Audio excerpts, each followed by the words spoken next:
And a heroic rescue on the Kings River today. A man in his mid-60s fell into the river while kayaking this afternoon near the Pine Flat Dam. Deputies say he got caught in a weir and it pulled him under the water. Bystanders nearby stepped in to try to pull him out. KSEE 24's Catherine Phillips shares the first-hand account from one of the men who tried to save him and has an update on this man's condition tonight. Deputies say right now the man is in the hospital, still fighting for his life. Bystanders had just moments to react. One of the men involved tells us his instinct just kicked in.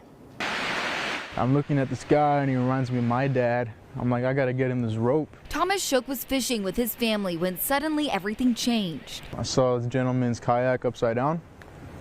And then I saw him and he was underneath the bridge. He says he and some other guys found a rope and tried tossing it out to the man. He was fighting the current for so long and he finally grabs it and we're kind of cheering real fast and we're like, all right, we're gonna pull you to the side. But it wasn't working. Shook says the man was weak from the water and despite holding onto the rope for a moment, he started to slip. The support weirs from the bridge were in the way and Shook couldn't pull him up. The man couldn't hold on and the river carried him away. Sergeant Chris Tola says two sheriff sergeants who were dive training at nearby Avocado Lake then got to the river. Had they not been here, he probably would have gone further down the river. They were able to bring him out, but the man, who deputies say is in his mid-60s, was unconscious. They did CPR until EMS arrived, and then he was taken to the hospital. Tola says the man had a life jacket on, but it wasn't zipped up. This is the most treacherous part of the water that we have.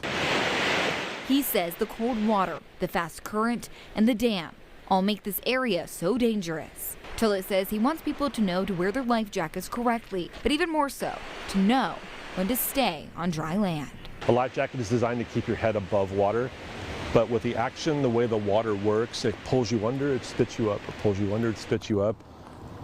All it's going to do is do its best to keep your head out of the water and give you a fighting chance.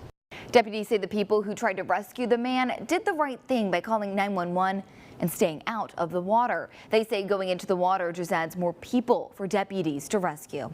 In the studio, Catherine Phillips, KSEE 24 Local News That Matters.